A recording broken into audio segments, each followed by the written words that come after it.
우리 지난번에 우리 요한계시록 우리 강의하고 우리 지금 이어서 다니엘서 우리 말씀을 우리 살펴보고 있습니다.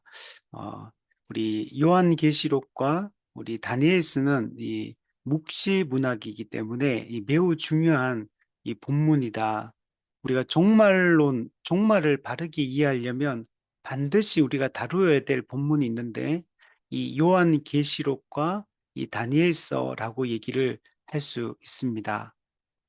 어, 우리가 요한계시록 우리가 같이 공부를 그때 해봤지만 우리가 개혁파 신학에 입각해서 올바르게 이 요한계시록을 해석을 하면 얼마나 큰 위로가 되고 정말 소망이 되고 하나님이 하시는 일이 놀라운 것인지를 우리는 알 수가 있습니다.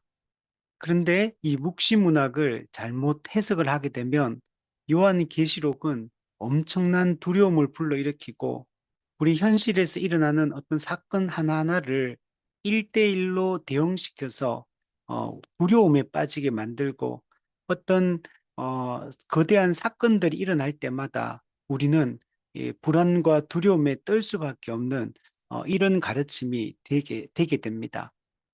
그래서 우리가 요한계시록과 이 다니엘서 특히 다니엘서는 7장부터 12장까지가 묵시 문학에 해당합니다. 그리고 이제 요한계시록 같은 경우도 요한계시록을 바르게 해석하려면 구약 성경을 잘 알아야 돼요. 왜냐하면 요한계시록에 있는 그 내용들이 구약 성경에 있는 것을 기반으로 설명을 하고 있기 때문에 그래서 반드시 구약 인용이 엄청나게 많고 구약 성경에 있는 내용들을 가지고 요한계시록이 기록되었다라는 것들을 기본 이해를 해야 돼요. 그래서 신학적인 관점, 요한계시록만 가지고는 요한계시록을 바르게 해석이 어려워요.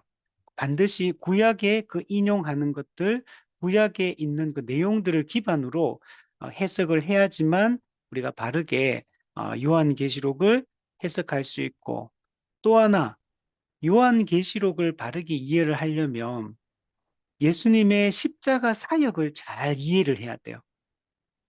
우리 예수님의 십자가 초림 사역에 대한 이해가 없으면 우리가 요한계시록 해석이 다 엉뚱하게 해석을 하게 됩니다. 그 요한계시록에 있는 내용의 3분의 2가 다 어떤 거냐면 예수님의 십자가 초림 사역으로 일어난 일에 대한 이야기가 3분의 2 이상을 차지합니다.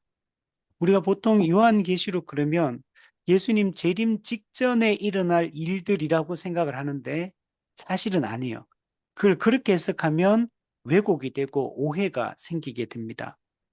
요한계시록은 예수님의 십자가 죽음과 부활이 우리에게 가져온 결과와 또 그 이후에 우리가 이 초림과 재림 사이에 하나님의 백성이 교회가 이 세상에서 어떻게 살아가는가, 이 가운데 하나님이 어떤 일들을 행하시고 계시고 우리는 이 상황 가운데 어떤 우리가 이해와 또 믿음과 또 우리의 소망을 가지고 살아가야 되는가 이런 이야기들이 요한계시록의 대부분의 이야기고 초림과 재림 사이에 교회를 대적하고 하나님을 대적하는 이 악한 영적 세력 마귀가 두 짐승 적그리스도와 거짓 선지자에게 권세와 능력을 주어서 어떻게 이 땅에서 그 영적 전쟁을 주도해 나가고 사람들을 미혹하는가, 어떻게 공격하는가, 영적으로 공격하고 미혹하는가, 여기에 대해서 하나님이 우리를 교회를 어떻게 보호하고 계시고 우리가 어떻게 그 마귀의 모든 공격들을 이겨내고 우리를 영적으로 안전하게 보호하며 우리가 이 땅에서 믿음을 지키며 살아갈 수 있는가, 이제 그런 이야기들이 많이 담겨 있어요. 그래서 이 구약에 대한 이해 또 예수님의 십자가 초림 사역에 대한 이해가 올바를 때 요한계시록을 바르게 이해할 수 있고 특히 구약의 이해에 있어서는 이 다니엘서를 이해를 못하면 요한계시록은 무조건 해석을 잘못하게 돼 있어요. 요한 이 요한계시록 해석에 있어서 왜곡된 종말론으로 해석하는 많은 사람들이 어디에 근거를 두냐면 이 다니엘서 해석을 엉뚱하게 한 것의 결과로서 요한계시록도 그렇게 해석을 하는 거거든요. 그럼 다니엘서 7장부터 12장까지의 내용은 다른 성경에서는 찾아볼 수 없는 내용들이에요. 여기 있는 내용들이.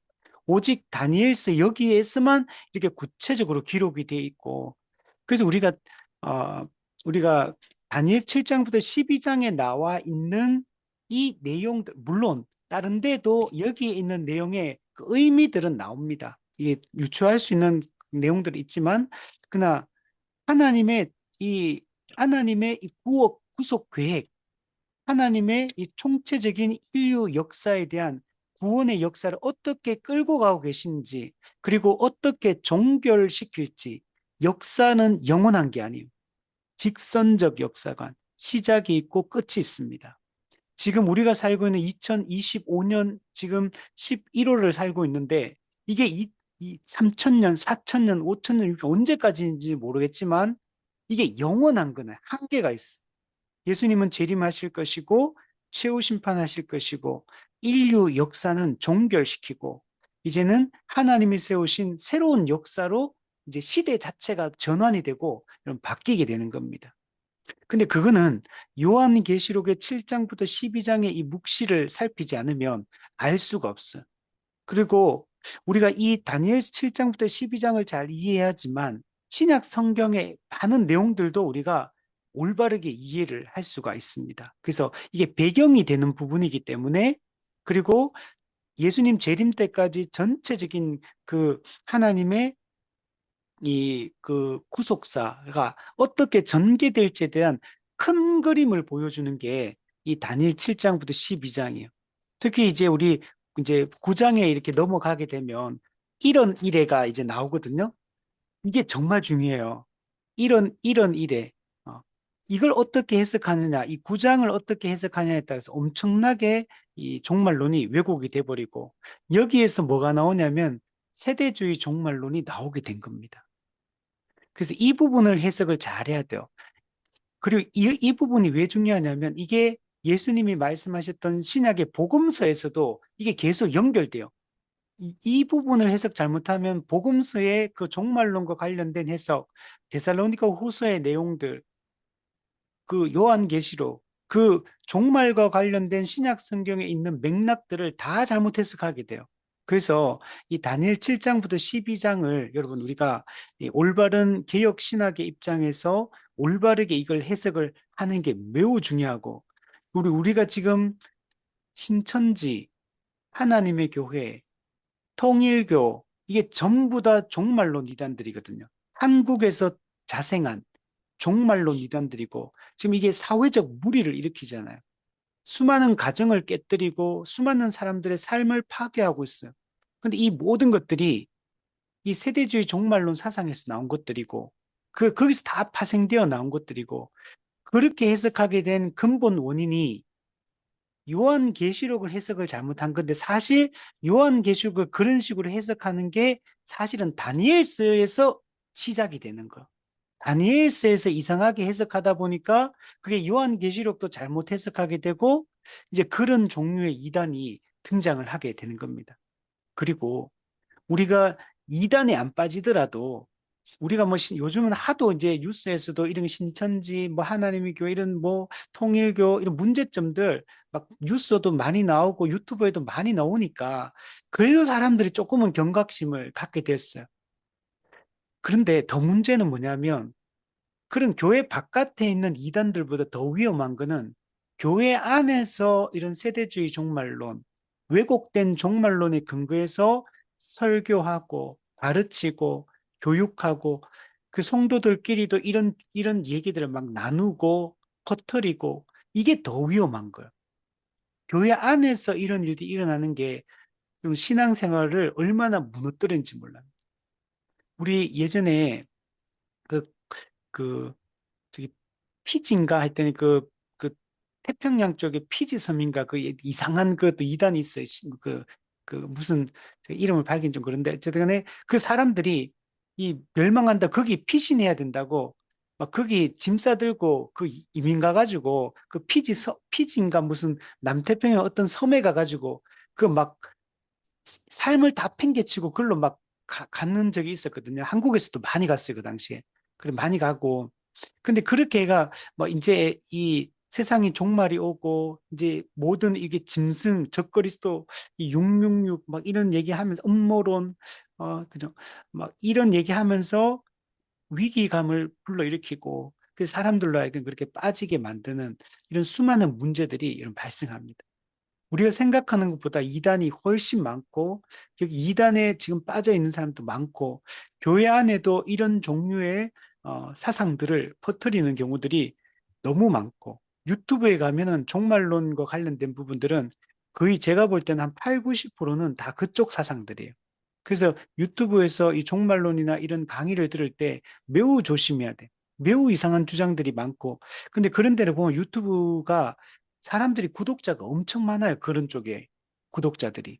그래서 제가 되게 심각하다라는 생각들을 많이 갖게 됩니다.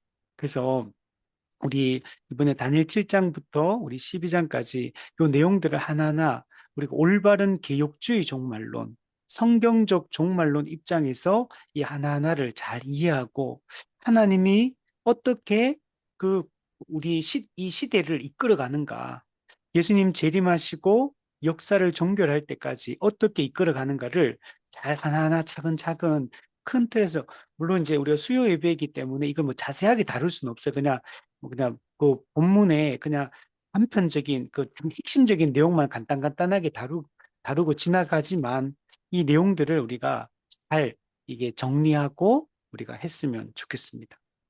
우리 다니엘 7장을 우리가 지난주까지 살펴보고 오늘 이제 8장을 살펴보는데 다니엘 7장의 핵심은 7장에서 1절에 보면 환상을 보고 오늘 8장에도 다니엘이 두 번째 또 환상을 이게 보는 내용이에요.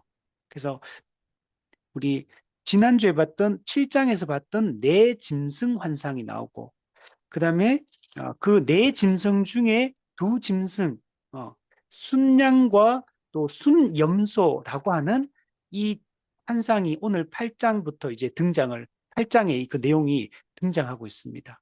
그러니까 하나님께서 이 환상을 이 두 개를 다니엘에게 연속으로 보여주고 있고 이걸 보여줄 때는 언제냐면 바벨론의 마지막 왕인 벨사살 왕, 벨사살 왕이 마지막 왕이거든요.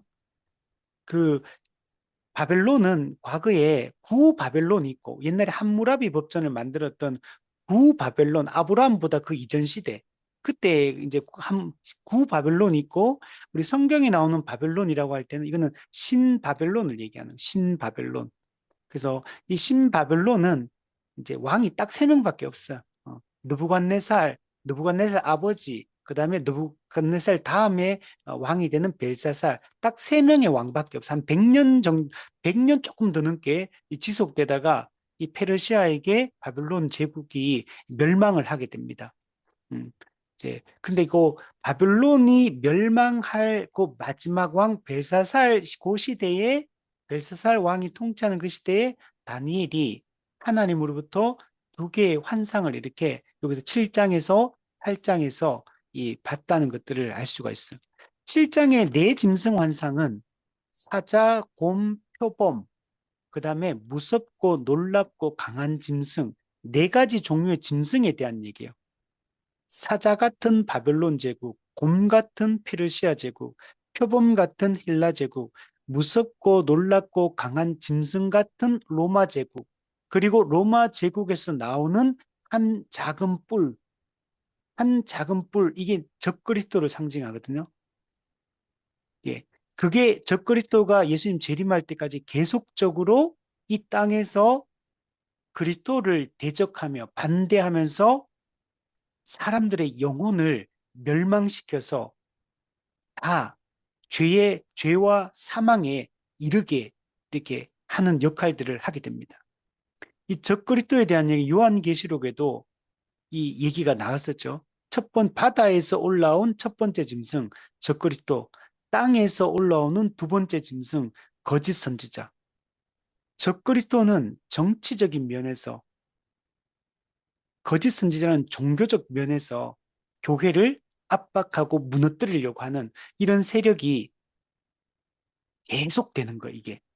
예수님께서도 이게 사도들도 또 요한계시록에도 이 적그리스도에 대한 얘기들, 사도 요한도 엄청 많이 바울도 적그리스도에 대한 얘기를 하고, 지금도 이 적그리스도는 많은 적그리스도들, 그들이 계속 이 활동을 하고 교회를 공격하고 무너뜨리려고 하고 있고, 지금도 그 활동의 일환으로서 이제 사람들의 영혼을 지금 멸망으로 이렇게 인도하고 있는 것들을 볼 수가 있습니다. 그래서 우리가 지난주에는 큰 틀에서 이 내 짐승, 이 세상 제국이 어떻게 이어져 갈 것이고, 마지막에는 로마 제국의 한 작은 뿔에 의해서 예수님 재림 때까지 어떻게 교회를 공격하게 될 것인가.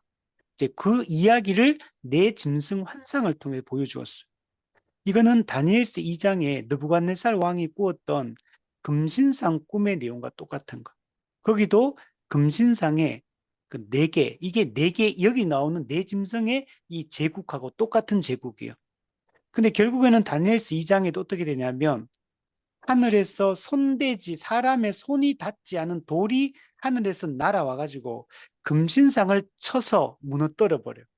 세상 제국은 하나님에 의해서 결국은 다 멸망하게 될 것임을 이야기를 하는 것이고, 근데 그 하늘에서 내려온 그 돌이 세상 제국을 다 무너뜨리고, 그 돌이 해산을 이루게 돼요. 돌이 한 개가 날아와가지고 쳤는데 그 돌이 무더기를 이루어가지고 해산을 이루어서 온 세상에 이 돌이 가득하게 될 것이다. 이 말은 온 세상이 하나님의 나라가 될 것이다. 하나님이 선하게 통치하시는 하나님의 그 선한 통치가 완전하게 이루어질 것이다. 하늘의 하나님이 그래서 하나님 나라를 세울 것이다. 그리고 이 나라는 영원한 나라이다. 라고 이렇게 이야기를 하고 있는 겁니다. 다니엘서 7장의 이 네 짐승 환상도 동일한 이야기를 하고 있어. 하나님께서 이 네 짐승, 네 제국을 다 무너뜨릴 것이고, 하나님께서 이 세상을 누구에게 주냐면 그리스도, 예수 그리스도에게 이 나라를 넘겨주실 것이고, 예수 그리스도는 이 세상의 왕이 되어서, 이 세상의 주인이 되어서 온 세상을 예수님께서 통치하게 될 것이다. 그 이야기를 우리 다니엘서 7장 13절, 14절에 보면 그 이야기를 해요. 예수님은 망하지 않는, 소멸되지 않는 그 권세를 가지고 있고, 망하지 않는 영원한 나라를 예수님이 세우시고, 예수님이 왕이 되어서 통치하게 될 것이고, 근데 그 나라를 예수님한테 줬는데 또 뒤에 가면 누구한테 주냐면 지극히 높으신 하나님의 백성들인 교회에게 그 하나님 나라를 주시겠다라고 말씀해요. 여러분, 교회가 하나님 나라를 상속받게 되는 겁니다. 하나님을 아버지라 부르는 우리가 하나님 아버지로부터 아버지의 모든 것을 우리가 특권으로 상속받게 되는 겁니다. 그래서 사도 바울은 우리 교회를 뭐라 하냐면 상속자다. 어떤 상속자냐? 하나님의 상속자다. 우리는 하나님의 자녀고, 하나님 우리 아버지시고, 원래 자녀는 부모의 모든 걸 상속받잖아요. 아버지 하나님의 모든 걸 상속받기 때문에 하나님의 상속자다. 에베소서 1장 3절에 하늘에 속한 모든 신령한 복을 주셨다. 그리고 또한 우리는 그리스도 안에서 이걸 모든 걸 누리게 돼요. 그래서 그리스도와 함께한 상속자다. 또한 우리는 세상의 상속자다. 이 세상은 이 타락한 세상을 얘기하는 게 아니고 예수님이 재림하셔서 이 타락한 세상을 만물을 내가 새롭게 하노라. 새하늘과 새 땅을 창조하노라. 이 처음 하늘과 처음 땅을 갱신시켜서 카이노스, 갱신시켜서 새롭게 해서 이 땅을 우리에게 물려주겠다는 거예요. 이 갱신된 이 창조 세계를 하나님의 백성이 교회에게 이걸 상속받게 하게. 세상의 상속자다. 이렇게 이야기를 하고 있는 겁니다. 이게 요한계시록 11장에 가면 세상 나라가 그리스도의 나라로 대체될 것을 얘기합니다. 세상 나라는 무너지고 그리스도의 나라, 그리스도가 왕으로 통치하는 그리스도의 나라, 하나님의 나라가 우리 가운데 영원히 주어지게 될 것이고 그 하나님 나라는 세세토록 무궁하리라. 세세토록 그 나라를 우리가 누리게 될 것을 이야기를 하고 있습니다. 그게 다니엘서 7장에 나옵니다. 그러니까 다니엘서 2장에 나오는 금신상 환상도 7장에는 내짐승 환상도 결국 하나님의 세상 제국은 다 무너지고 영원한 하나님 나라가 하나님에 의해 세워지게 될 것이다. 이렇게 얘기하는 거죠. 이걸 이사야서나 하박국서나 보면 그죠? 어, 그, 어, 그게 뭐죠? 물이 바다를 덮음 같이 여호와의 영광을 인정하는 것이 온 세상에 가득하리라. 예. 손대지 아니한 돌이 금신상을 쳐서 태산을 이루어 세상에 가득하리라. 온 세상이 하나님의 왕되심을 인정하게 될 것이고 예수님이 유일하신 우리의 구원자요 우리의 중보자이심을 인정하게 될 것이고 그의 말에 순종하며 그분 앞에 복종하게 될 것이다. 그것이 우리 사람에게 가장 행복하고 가장 복된 상태가 되는 거예요. 하나님은 우리의 하나님이 되시고 우리는 그의 백성이 되는 거. 이 언약 공식이 완성이 되는 겁니다. 그게 완성된 상태가 우리가 말하는 천국인 것. 하나님이 왕으로 다스리는 세상. 그리고 우리는 그의 백성, 그의 자녀가 되어서 하나님이 우리에게 주시는 그 모든 복을 누리고 그 선하시고 좋으신 그 하나님과 교제하며 살아갈 수 있고 신약과 구약의 모든 택함받은 하나님의 백성들이 함께 이 성도의 교제를 나누며 이 살아가는 이 세상을 우리에게 주시겠다라고 말씀을 하고 있습니다. 그리고 오늘 본문에 들어오면 두 번째 환상이 주어지는데 순양과 숫염소에 대한 환상을 주어지고 있습니다. 1절, 2절에 보면 다니엘에게 새로운 환상이 주어졌는데 처음에 나타난 내짐승 환상 이후에 벨사살 왕 제3년에 다시 환상이 나타났습니다.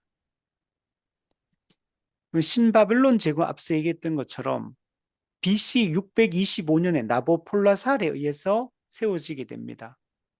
그때 이때 어디서 세워지냐면 그 전에 아시리아 제국, 아수르 제국이 있거든요. 북이스라엘 왕국을 무너뜨린 우리 옛날에 세계사 공부하면 책에 다 나오는 내용들이요. 그 아수르로부터 신바벨론 제국이 독립을 합니다.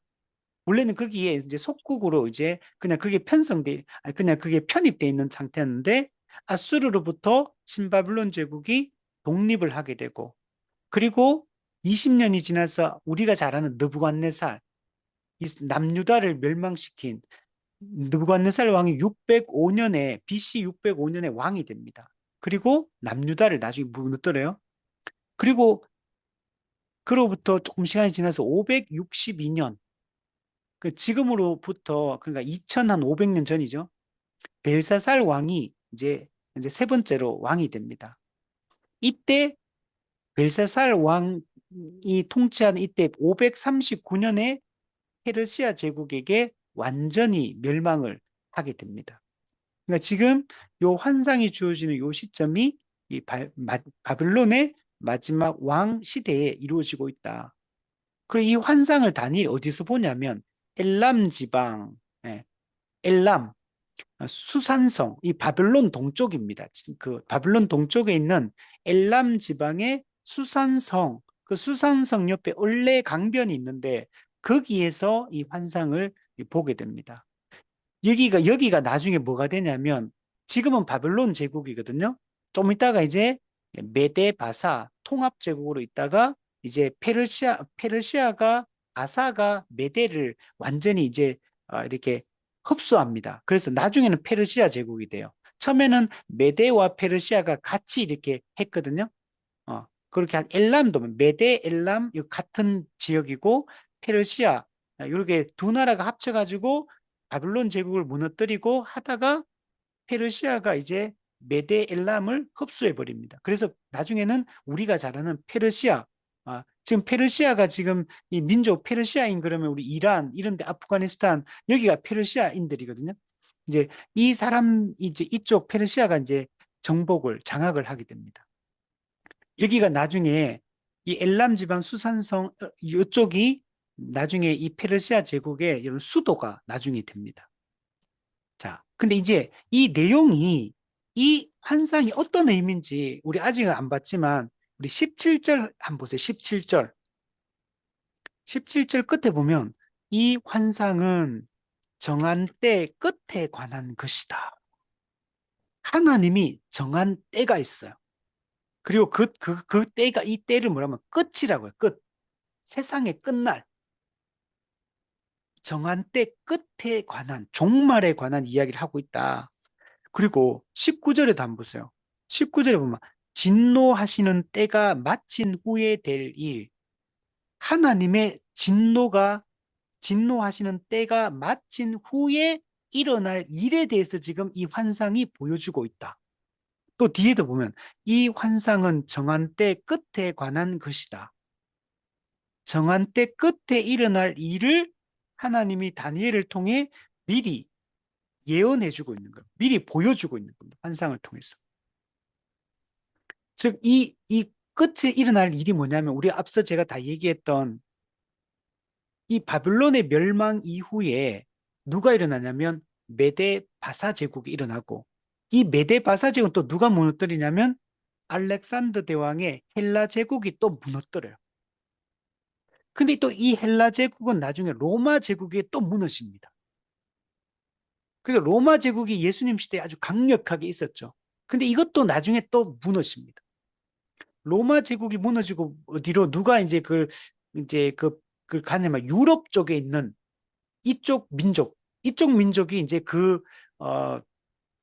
세력을 이제 들고 가고 이렇게 거기가 강성해집니다. 유럽 쪽이. 그리고 또 이 튀르키예나 이쪽이 오스만 투르크, 오스만 제국 이쪽에도 나중에 막 강하게 일어나고 역사를 보면 이게 쭉 이렇게 흘러가요. 근데 결국에는 이 모든 것이 다 멸망하고 다 무너진다는 거.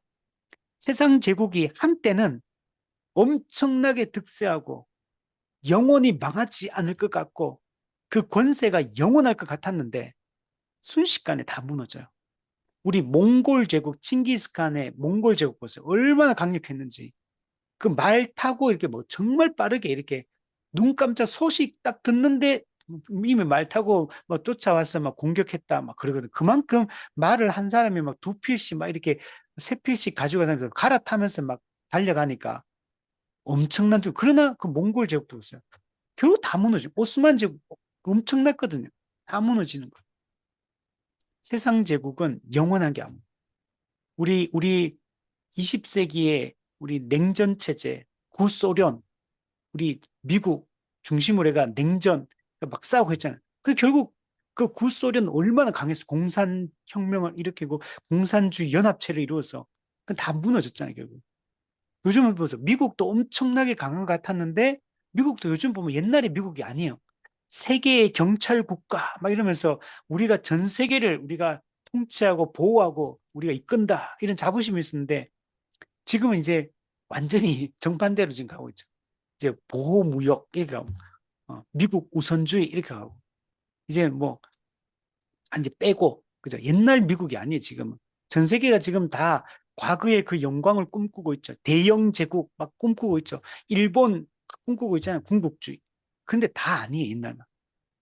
무너진 세상 제국은 무너진 아무리 득세하고 강하고 막 일어나는 것 같아도 여러분 그 제국이 세상을 주관하는 게 아니에요.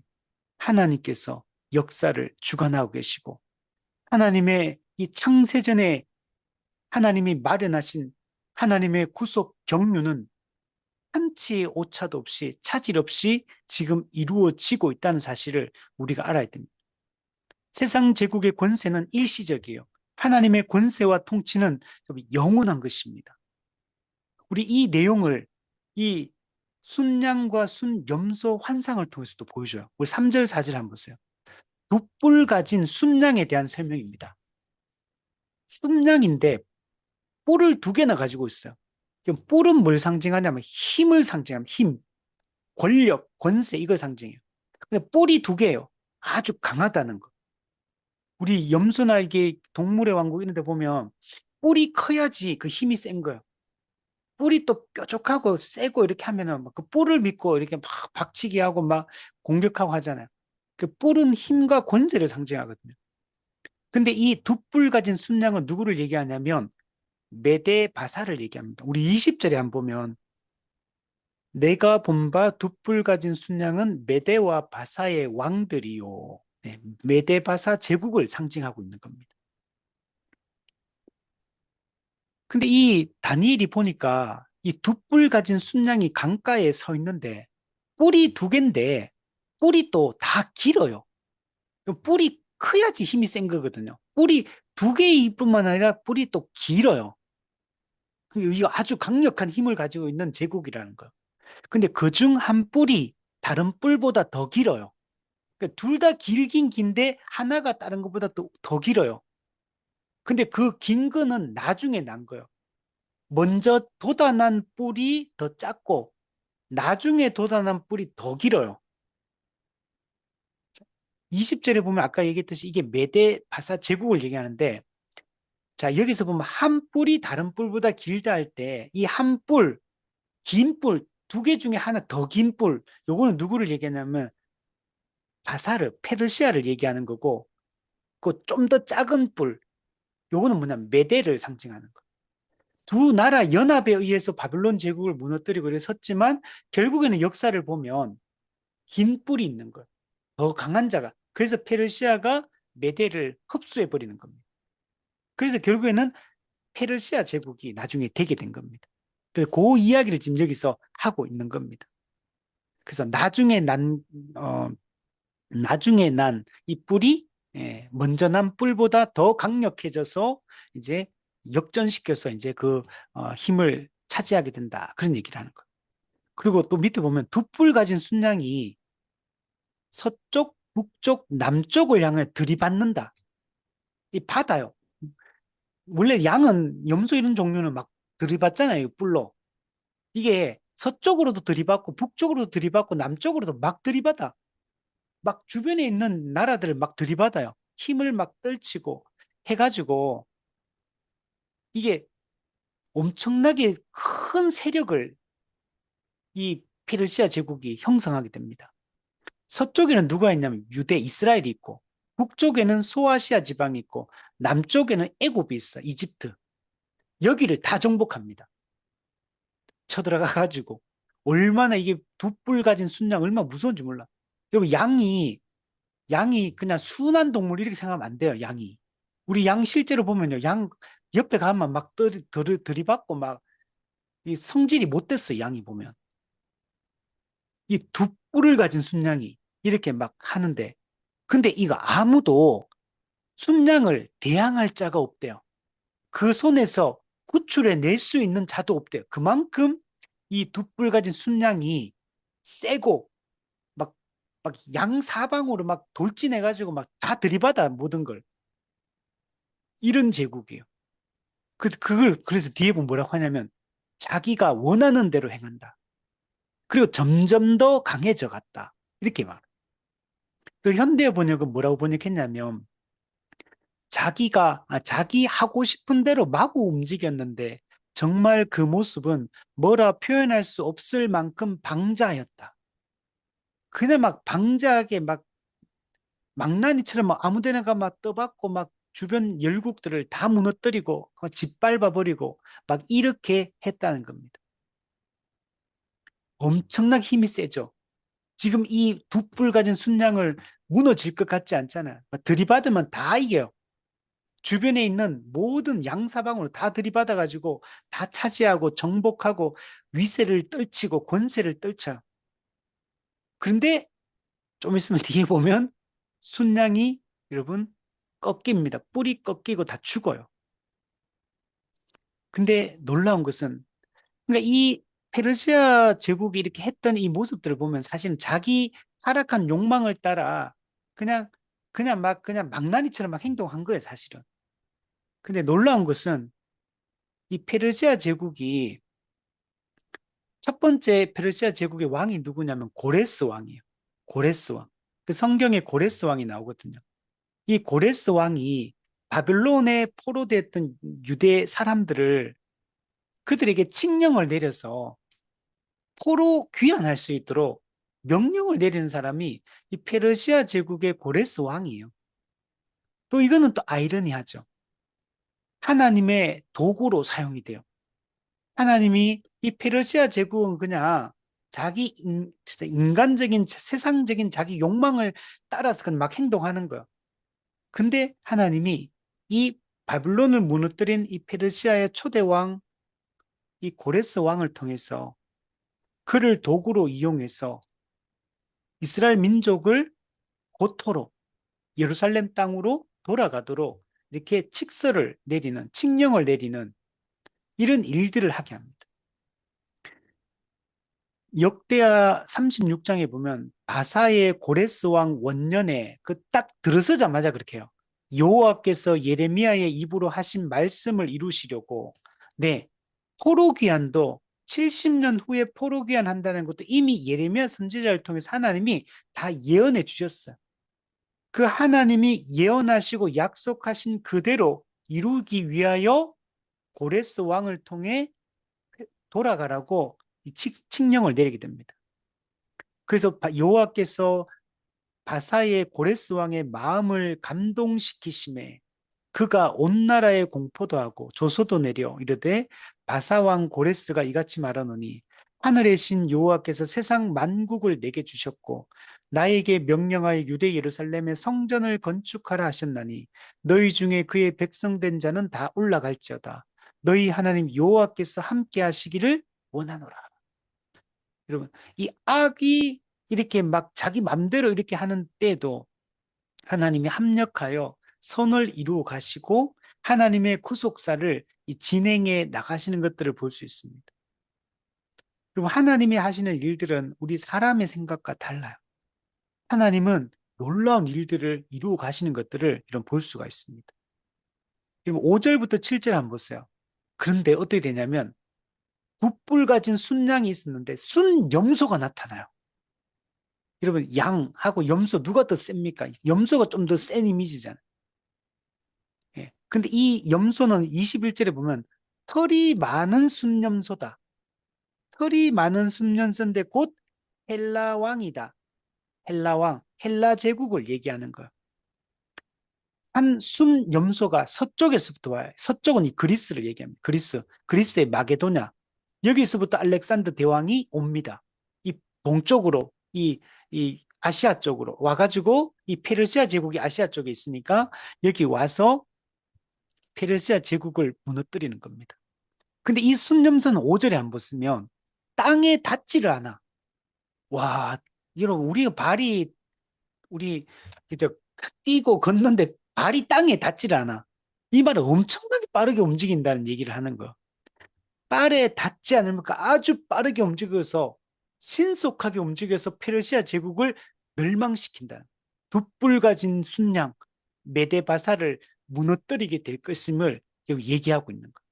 우리 앞서 봤지만 돛불 가진 순양 메데바사 얼마나 강력했어요. 동쪽, 서쪽 막 다 들이받아가 다 차지하고 여러 제국들을 다 무너뜨리고 있거든, 지금. 그렇게 강력했는데 그 돛불 가진 순양조차도 이 털이 많은 순염소 앞에서는 찍소리도 못하는 거예요. 이게 무너져 버립니다.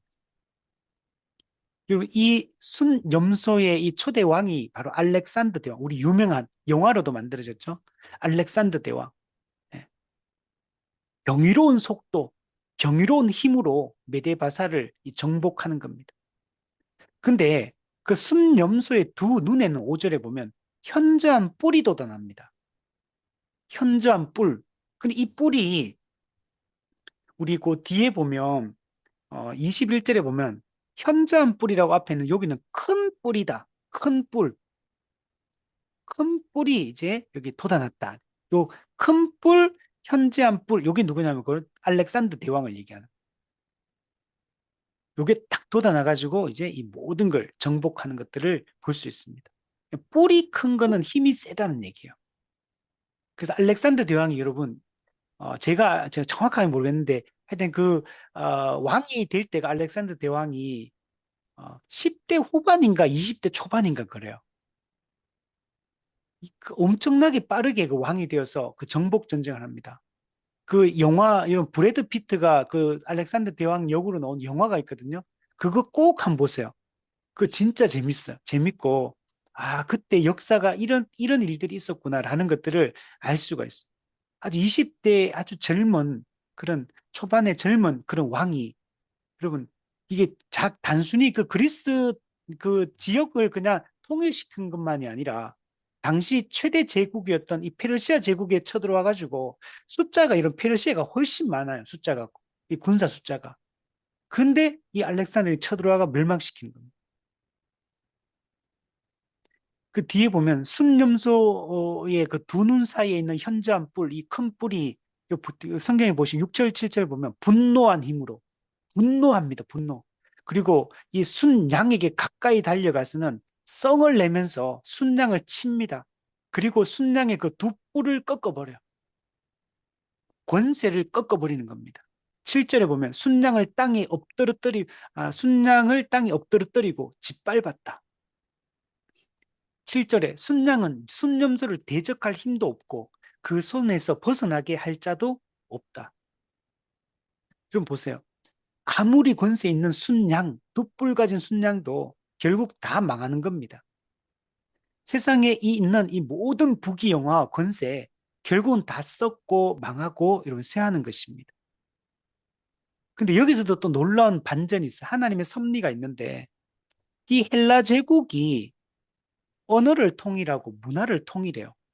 그래서 여러분 우리 옛날 세계사에서 공부했던 헬레니즘 문명이 여러분 이 헬라 제국에서 시작되는 거예요. 헬라 제국은 여러분 여기서 소크라테스, 플라톤, 아리스토텔레스 이, 이, 이 철학의 어떤 서양사의 뿌리가 되는 이 헬라 철학이 여기서 시작이 됩니다. 그래서 플라톤의 이런 이데아 사상, 또 아리스토텔레스의 이런 분석적인 이런 이 철학들, 이런 것들이 지금 그대로 영향을 미치고 있거든요. 지금 현대 철학들도 다 여기서 다 기반을 하고 있는 겁니다. 그래서 여기서 이 헬라 제국이 있으면서 나중에 이제 예수님 시대에 신약에 딱 들어오잖아요. 구약 성경 히브리어로 기록됐는데 신약 성경 헬라어로 기록돼. 왜냐하면 그때 헬라어가 세계 공용어거든. 공용어예요. 공용. 통일돼 있어. 제국은 로마 제국이었지만 로마 제국은 헬라 문화, 이 헬레니즘 문명을 기반으로 로마 제국을 세워갑니다. 그러니까 문화적으로는 이 헬라 문명이 훨씬 로마의 그런 문명은 헬라의 이 문화, 이 철학 이걸 기반으로 로마 제국이 여러분 세워졌던 겁니다. 이제 이런 게 딱 되니까 이게 워낙 이런 역할들 하니까 결국엔 어떻게 되면 예수님 이제 승천하시고 나서 교회가 로마 제국의 313년 콘스탄틴 황제에 의해서 기독교가 로마 제국 전체에 공적으로 공인이 됩니다. 그리고 그 380년 후반때 로마 제국의 국교가 돼요. 그러면 예수님이 AD 30년에 돌아가시거든요. 승천하시는데 예수님 승천하시고 313년이니까 200년 조금 넘어요. 당시 기독교는 로마 황제 10명의 네로 황제로부터 시작해서 도미티안 해가지고 10명의 로마 황제가 대대적으로 박해가 기독교를 몰살시켜 죽이려고 했거든요. 근데 기독교가 안 죽어요. 그 핍박받은 교회가 어떻게 하냐면은 흩어져 가지고 로마 제국 전체로 막 뻗어나가 가지고 복음을 전하는 거예요.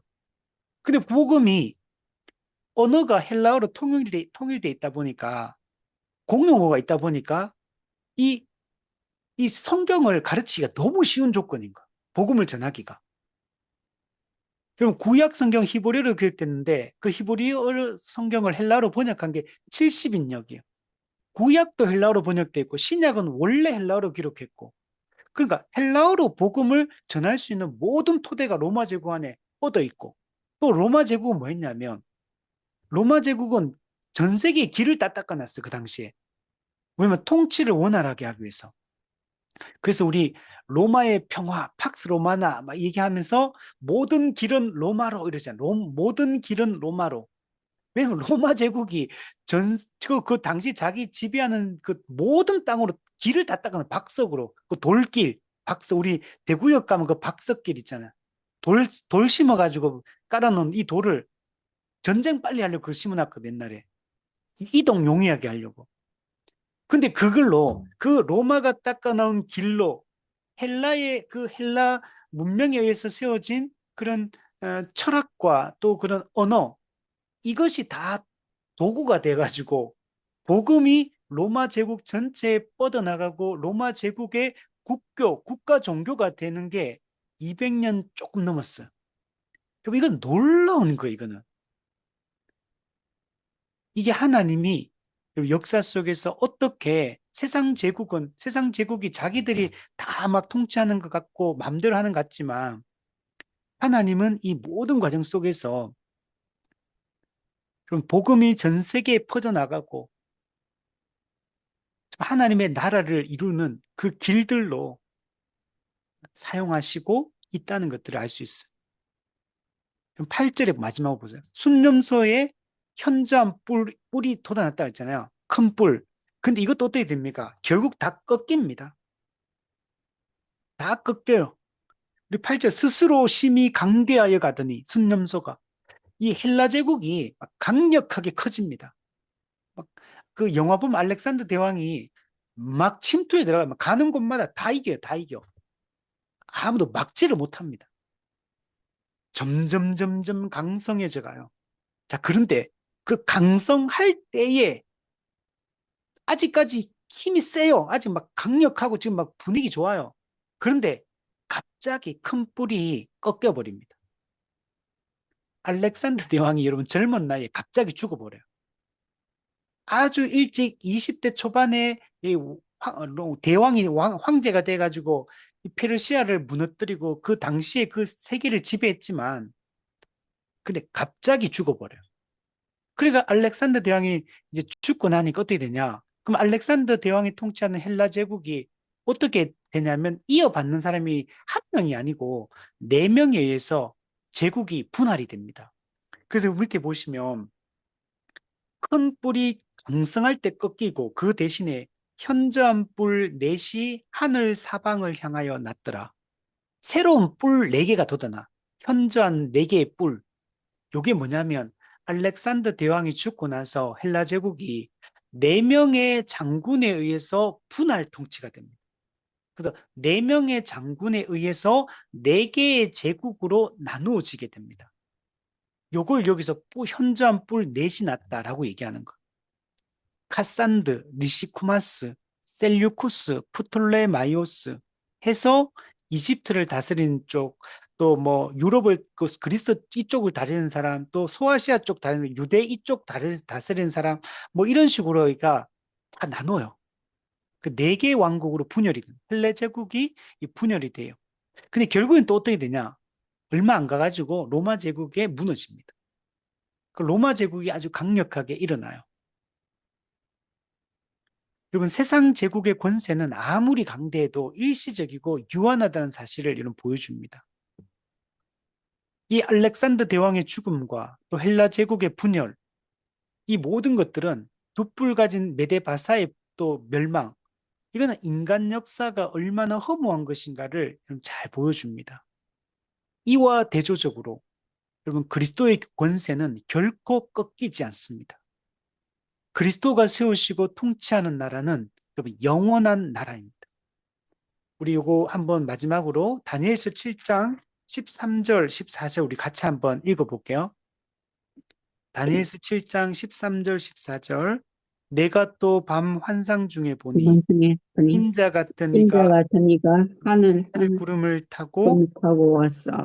네, 요, 옛적부터 항상 계신 이에게 나아가 그 앞으로 인도하되 그에게 권세의 영광과 나라를 주고 모든 백성과 나라들과 다른 언어를 말하는 모든 자들이 그를 섬기게 하였으니 그의 권세는 소멸되지 아니하는 영원한 권세요 그의 나라는 멸망하지 아니할 것이니라. 네. 인자 같으니 예수님을 얘기합니다. 하늘 구름을 타고 이분은 하나님이시고 이분은 메시아십니다. 구원자십니다. 옛적부터 항상 계신 하나님께 나아가니까 어떻게 되냐면 하나님께서 그에게 권세와 영광과 나라를 예수님한테 주십니다. 모든 백성과 나라와 다른 언어는 모든 자들로 하여금 예수님을 왕으로 섬기게 합니다. 예수님이 가진 이 권세는 소멸되지 아니하는 권세고 영원한 권세고 그의 나라는 멸망하지 않는 나라인 겁니다. 그러면 세상 나라와 이 예수님이 통치하는 이 권세는 너무나 여러분 차이가 있는 겁니다. 그럼 결론을 내리면 오늘 본문은 1차적으로는 실제 여러분 역사적 예언입니다. 여러분 세계사 공부해 보면 요거하고 똑같이 실제로 이렇게 일어났어요. 이게 똑같이 아수르, 바벨론, 페르시아, 헬라, 로마 쭉 똑같이 이어집니다.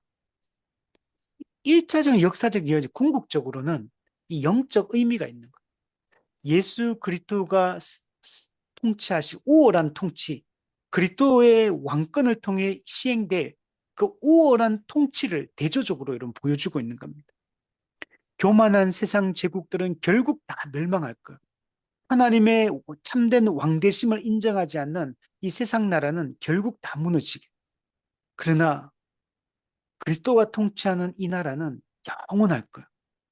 하나님의 구속 역사는 결국 완성될 것이고 하나님 나라는 영원히 여러분 서게 될 겁니다. 칼빈이 그래서 이 본문을 이렇게 했어요. 하나님께서는 자기 백성에게 이러한 환상을 보여주심으로써 그들을 보호하고 마침내 영원한 구원을 주실 그리스도가 오실 때까지 세상이 어떻게 변화될지 미리 알게 하셨다. 이렇게 표현하고 있어요. 그 실제로 이 예언, 다니엘이 보았던 이 환상, 이 예언대로 결국은 다 성취가 되어지고 오늘 우리는 성경을 통해 이 모든 것이 완벽하게 이미 성취됐고 그리고 이제 장차 성취될 일정 부분의 남은 부분, 마지막 예수님의 재림과 최후 심판을 통해 마지막 요한계시록 11장에서 얘기하는 세상 나라가 우리 주와 그리스도의 나라가 되어 그리스도가 세세토록 왕노릇 하시리라. 그리고 그의 교회는 그리스도의 그 통치에 함께 참여하게 될 것이다. 이것이 결국 마지막 요것만 남아있는 상태, 지금 우리는. 그래서 우리가 믿음을 가지고 이것을 바라보고 우리 살아가는 그런 우리가 되었으면 좋겠습니다.